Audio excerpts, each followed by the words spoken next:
Hola, mi nombre es Fernanda Retamal, soy alumna de quinto de Medicina de la Universidad Católica del Maule y hoy día, como parte de los repasos de IFIMSA-UCM, les voy a hablar sobre obstrucción intestinal. Para partir, eh, vamos a empezar definiendo lo que es la obstrucción intestinal. Es una detención del tránsito intestinal debido a una causa mecánica. Es una urgencia clínica que puede culminar en resolución quirúrgica y ya vamos a ver cuáles culminan en resolución quirúrgica y cuáles no. Y la podemos clasificar en alta y en baja. El hito anatómico para diferenciar la obstrucción intestinal alta de la baja es la válvula iliocecal. Todo lo que está anterior a ella es obstrucción intestinal alta y todo lo que está posterior a ella, o sea, colon, sería clasificado como obstrucción intestinal baja. Aquí podemos ver que la más prevalente es la obstrucción intestinal alta, con un 85 a un 90% de los casos, y la baja, la prevalencia es de un 10 a un 15% de los casos. Para hablar de la epidemiología, les puedo decir que es uno de los trastornos más comunes del intestino delgado. Eh, Comprende el 10 al 20% de las urgencias quirúrgicas abdominales. Aumenta su incidencia a mayor edad. En un estudio del doctor Chendes, donde se analizaron 134 pacientes con diagnóstico de obstrucción intestinal, la distribución por sexo fue del 54% en mujeres y 46% para hombres, o sea, más o menos 50-50, y una edad promedio de 60.8 años, siendo los valores extremos 16 años y 92. En cirugía, 5 a 8% de los pacientes serán pacientes con obstrucción intestinal y tiene una mortalidad de 3.5 a 6%. Etiología. Tenemos distintas etiologías. Para el intestino delgado, el 60% de las veces va a ser por adherencia intraperitoneal. Después tenemos las neoplasias del 10 al 20%, las hernias del 10 al 20% también. Nunca olvidarnos de las hernias, tanto de la pared como las internas, porque pueden explicar la obstrucción intestinal y obviamente ser una causa. Después tenemos un 10% de las misceláneas. Y en el intestino grueso, la principal etiología es el carcinoma de colon, con un 65%. Después tenemos la diverticulitis con un 20%, el vólvulo con un 5% y misceláneas de nuevo un 10%. Dentro de las misceláneas yo quise agrupar aquí tanto las de intestino delgado como intestino grueso. Tenemos la estenosis, por ejemplo, por radioterapia o por isquemia, la intususpección, que se ve sobre todo en los niños, eh, que es cuando el intestino se mete dentro de sí mismo.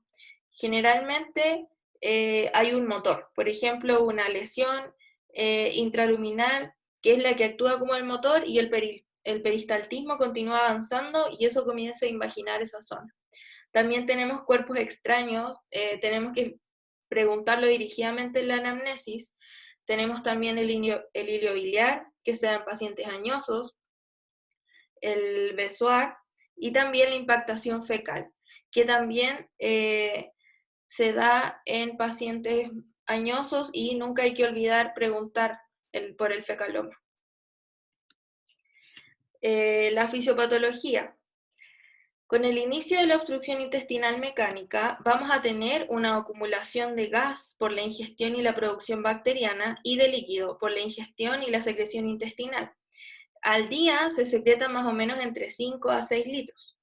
Todo esto se va a acumular, proximar a la obstrucción intestinal causando distensión abdominal y aumento del peristaltismo, por lo que el intestino quiere luchar contra esta obstrucción y se manifestará clínicamente como un dolor tipo cólico. Esta acumulación de gas y de líquido van a distender, perdón, el lumen intestinal y habrá un colapso de los capilares linfáticos por la tensión superficial de la pared intestinal. Y esto va a generar linfedema, que posteriormente, por aumento de la presión intramural del intestino, va a colapsar las venas, que va a generar entonces linfedema y obviamente edema por colapso venoso. Y esto va a hacer que las proteínas salgan hacia la luz intestinal, favoreciendo la proliferación bacteriana. Y a la larga, esto aumenta la presión intramural por sobre la presión de perfusión arterial, lo cual va a llevar a isquemia, provocando un sufrimiento intestinal. La isquemia va a provocar traslocación y sobrecrecimiento bacteriano intraluminal, liberación de endotoxinas y obviamente si la isquemia progresa, va a provocar necrosis y perforación intestinal. Y también este aumento de presión intraluminal e intramural va a hacer que se forme un tercer espacio por el líquido contenido en el lumen obstruido del intestino.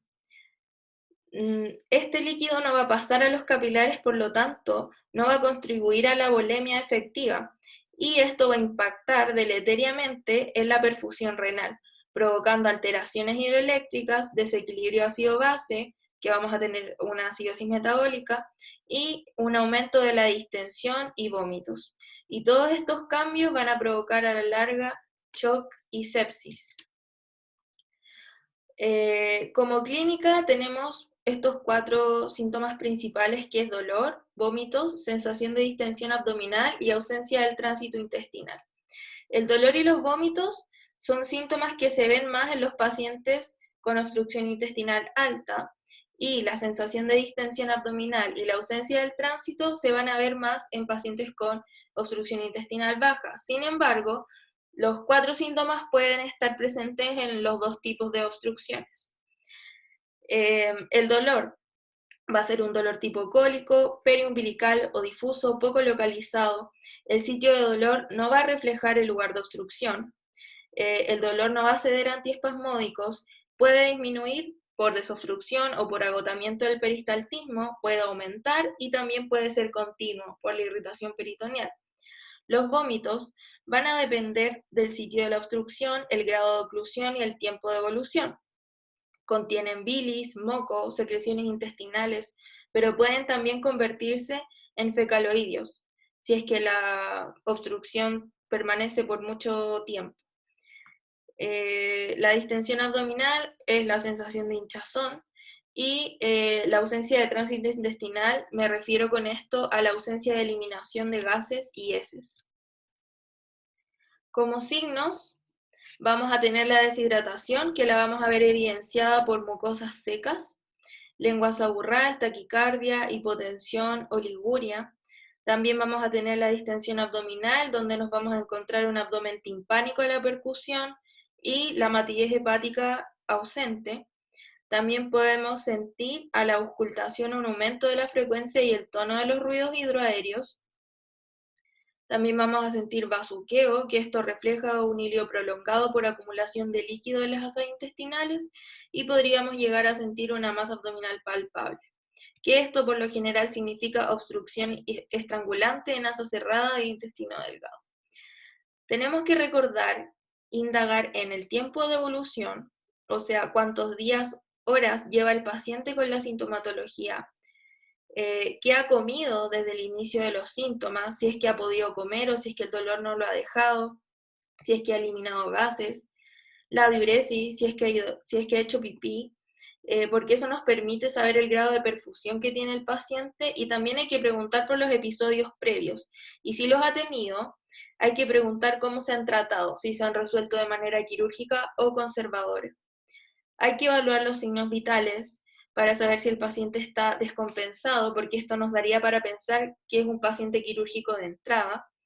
Además, nunca olvidarse del examen físico, que nos va a mostrar todos estos signos, y el examen segmentario abdominal. Hay que mirar el abdomen, la inspección, buscando cicatrices que evidencien cirugías previas, hernias, etc. Dentro del estudio diagnóstico tenemos los exámenes de laboratorio. Antes de esto me gustaría decir que el diagnóstico de la obstrucción intestinal es principalmente clínico y los exámenes nos van a ayudar más que nada. Los exámenes de laboratorio tenemos el hemograma, donde vamos a buscar una leucocitosis. Leucocitosis mayor a 15.000 nos va a indicar un proceso inflamatorio de isquemia. El PCR como parámetro inflamatorio que puede estar elevado, el BUNCREA para ver si es que el paciente tiene falla renal secundaria a la deshidratación, y vamos a tomarle los electrolitos plasmáticos buscando trastornos hidroelectrolíticos ácido-base, en este caso acidosis metabólica. Dentro de las imágenes, dos principalmente, la radiografía de abdomen simple de cúbito y en bipedestación para ver el nivel hidroaéreo. Esto nos va a permitir ver la distensión intestinal, nos va a informar el nivel o la altura de la obstrucción, y también tenemos el TAC de abdomen pelvis con contraste, que este debe solicitarse de primera línea si es que lo tenemos disponible, y este nos va a permitir ver la ubicación de la obstrucción, la existencia de complicaciones, y también nos permite evaluar diagnósticos diferenciales. Aquí tenemos una radiografía de abdomen en donde se ve el intestino delgado. ¿Cómo lo diferenciamos del colon? Principalmente nos tenemos que fijar en las válvulas que llegan de una pared a otra, a diferencia de las otras del colon que no llegan, no son completas.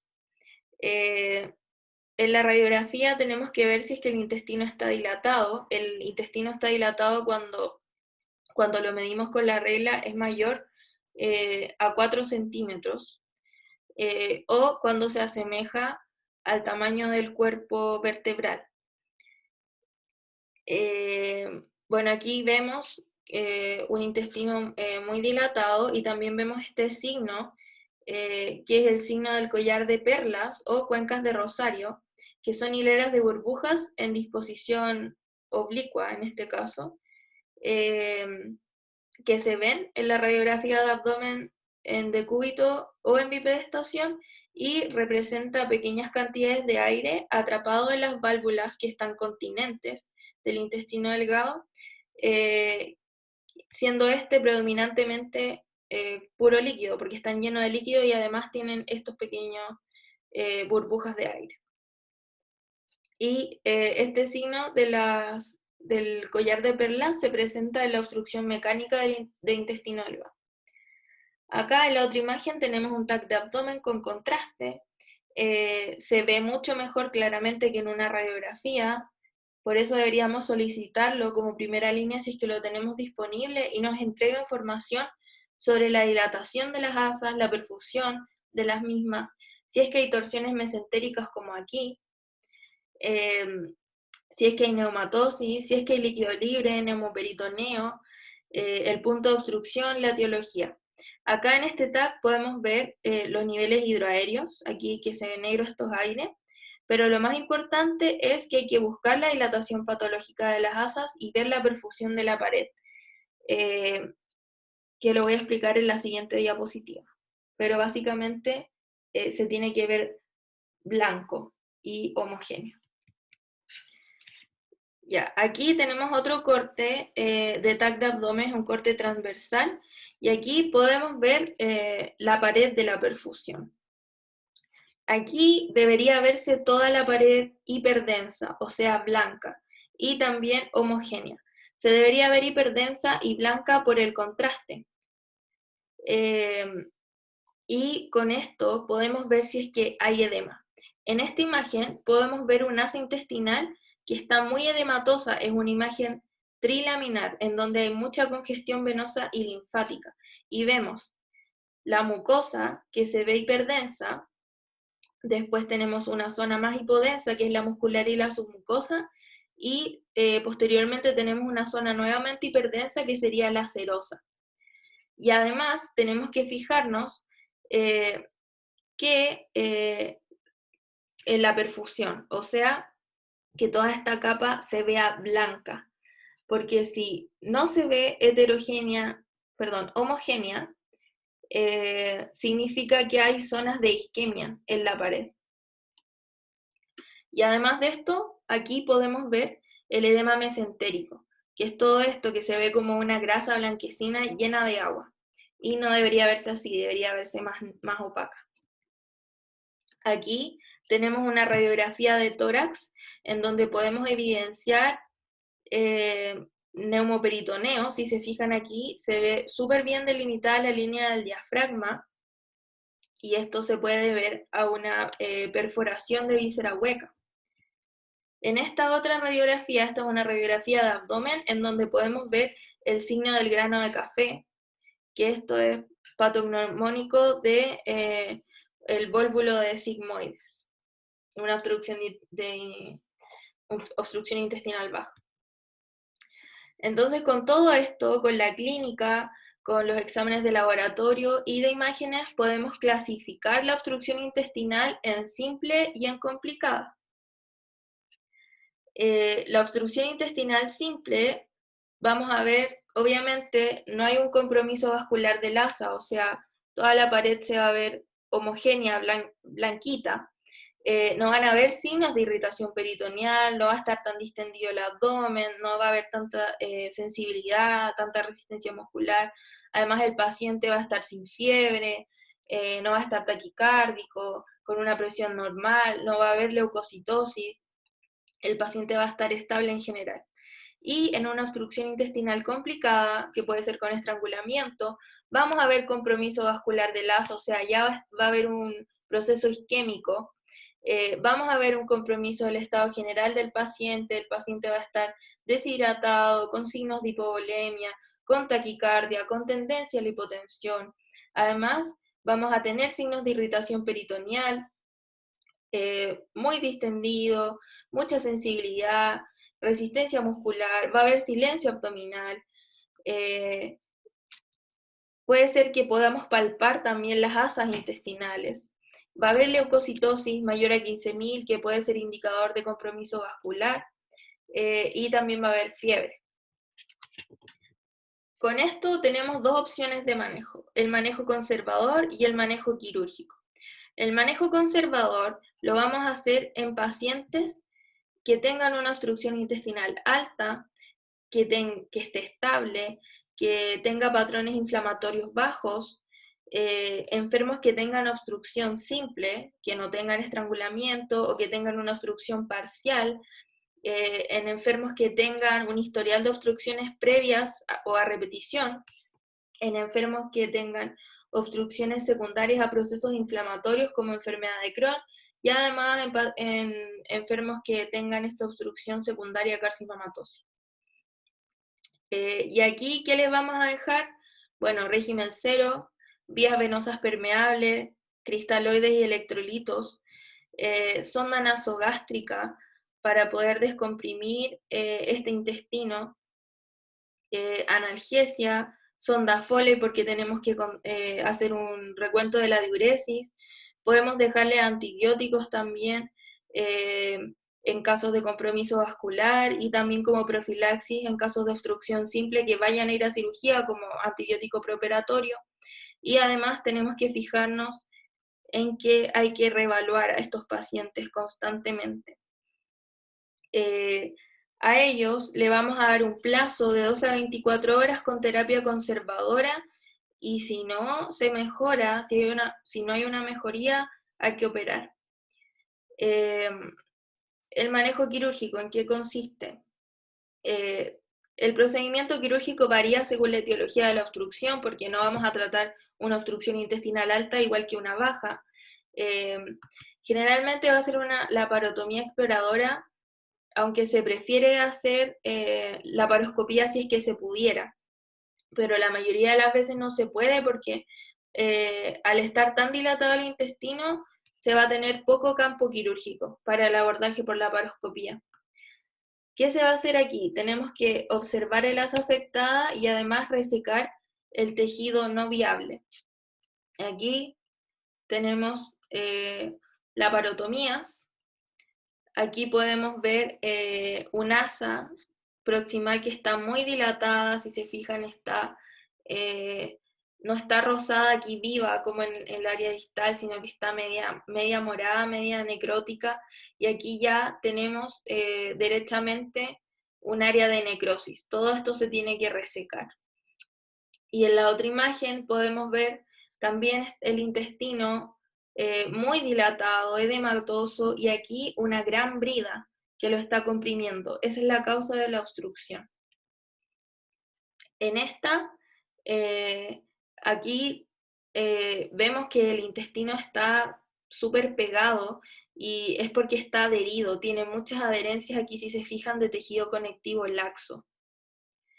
Y en esta otra imagen también vemos una brida comprimiendo el intestino. El pronóstico. Bueno, la mortalidad y la morbilidad dependen de la detección temprana y el diagnóstico correcto de la obstrucción. Si es una obstrucción intestinal complicada y no se trata, puede causar la muerte en el 100% de los pacientes. La tasa de mortalidad de la obstrucción intestinal alta, cuando es simple es de un 2% y cuando es estrangulada va desde un 8%, si es que se opera dentro de las primeras 36 horas de la sintomatología, y un 25% si es que se opera después de las 36 horas del inicio de los síntomas. Como tasa global tenemos un 20% en la obstrucción de colon, que es harto. ¿Qué factores nos hacen tener un peor pronóstico? La edad avanzada, que el paciente tenga muchas comorbilidades, el compromiso vascular, la obstrucción de colon. Como dije, la tasa global de mortalidad en obstrucción de colon es un 20%, que es mucho. El retraso terapéutico, como lo vimos aquí, también nos va a tener un peor pronóstico. El mayor grado de deshidratación, las alteraciones hidroelectrolíticas, el nivel y la causa de la obstrucción. Porque, por ejemplo, en un cáncer de colon, el cáncer de colon obstructivo tiene peor pronóstico que el cáncer de colon no obstructivo, porque es más probable que esté más difundido, más localmente extendido o que sea metastásico. También hay que tener en cuenta que la obstrucción intestinal recurrente no es infrecuente. Como conclusión, podemos decir que la obstrucción intestinal es una patología frecuente que tiene etiologías bien definidas, tiene una semiología que es florida y es confiable, que por lo tanto va a ser nuestro principal pilar de diagnóstico. El TAC de abdomen y pelvis con contraste es el examen de elección y como punto clave hay que descartar el sufrimiento intestinal y la falla renal, porque esto nos va a hacer pensar que se trata de una obstrucción intestinal complicada y el manejo va a ser quirúrgico, siempre. A diferencia de la obstrucción intestinal simple, en donde sí se puede hacer un manejo conservador y esperar de 12 a 24 horas. Y ahora vamos a pasar a las preguntas. Aquí tenemos un paciente masculino de 65 años con antecedentes de obesidad mórbida, hipertensión, diabetes mellitus 2, que hace 2 días refiere comienzo de dolor abdominal tipo cólico asociado a vómitos biliosos. La frecuencia cardíaca 120, la presión 100,70. Al examen físico va a tener mucosas secas y lengua saburral. Al examen abdominal tiene una cicatriz en el sitio de McBurney, un abdomen distendido, timpánico y con los ruidos hidroaéreos aumentados. El paciente refiere tener antecedentes de apendicectomía hace 10 años.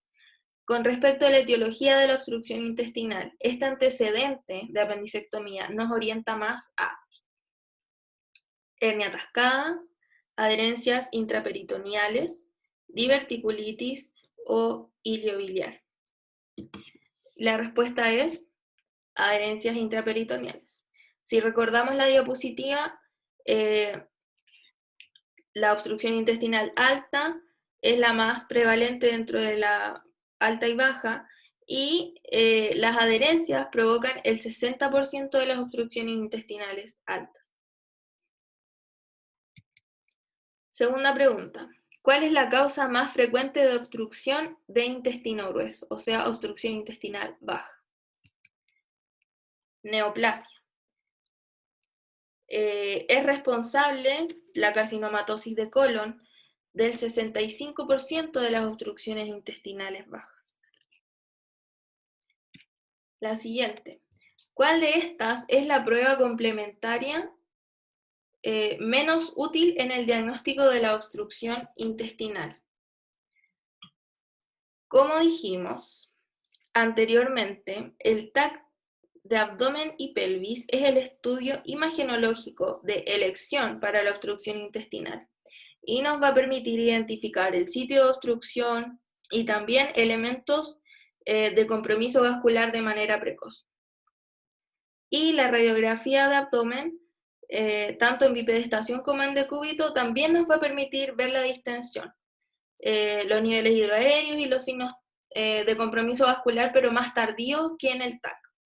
Y la radiografía de tórax también va a ser útil porque nos permite ver el neumoperitoneo, cuando se ve la línea del diafragma bien delimitada. Por lo tanto, la prueba complementaria menos útil en este caso para el diagnóstico de obstrucción intestinal es la eco abdominal.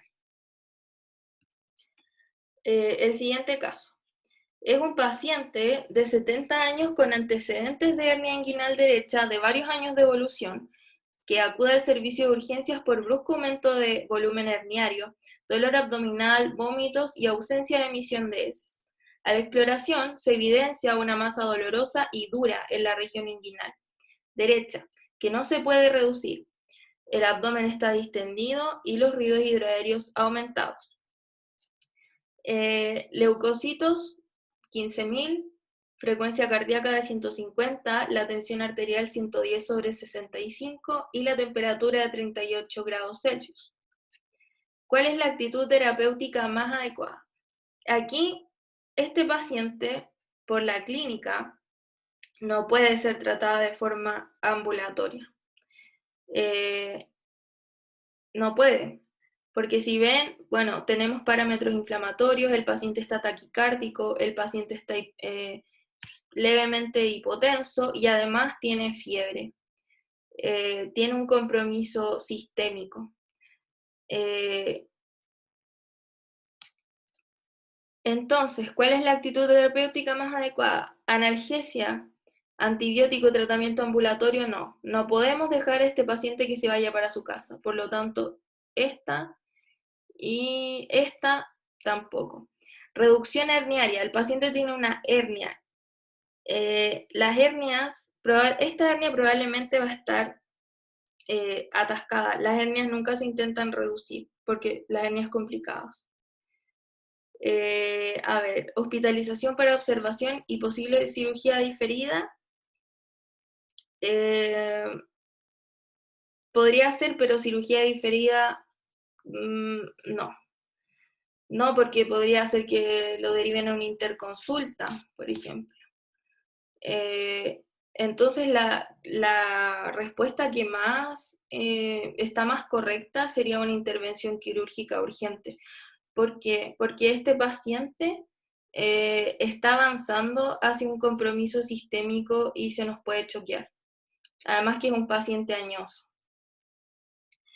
Y la última pregunta, ¿qué datos nos ayudan a indicar resolución quirúrgica en una obstrucción intestinal? Señale la falsa. Bueno, la falsa es vómitos. Claramente todos estos síntomas, abdomen irritable, irritación peritoneal, leucocitosis, hipotensión y mal estado general, nos orientan a una obstrucción intestinal complicada, como lo habíamos visto en este caso. El paciente hemodinámicamente inestable, todo eso nos va a indicar una resolución quirúrgica y no un manejo conservador. De preferencia hay que hacerlo rápido, obviamente, para que el intestino no sufra no sufra mucho por la isquemia.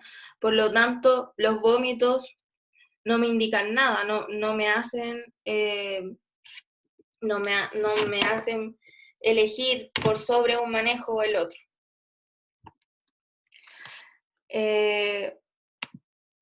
Bueno, espero que este repaso de obstrucción intestinal les haya sido útil. La verdad es que la obstrucción intestinal es un tema súper amplio que obviamente está conectado con otras patologías digestivas. Cualquier pregunta lo pueden dejar en los comentarios abajo y yo voy a tratar de respondérselas. Aquí les dejo la bibliografía que usé. Les recomiendo la página de cirugía docente, el manual de patología quirúrgica de la PUC y además usé un paper del doctor Chendes, que es una eminencia en este campo de la cirugía digestiva. Así que eso, muchas gracias y que estén muy bien.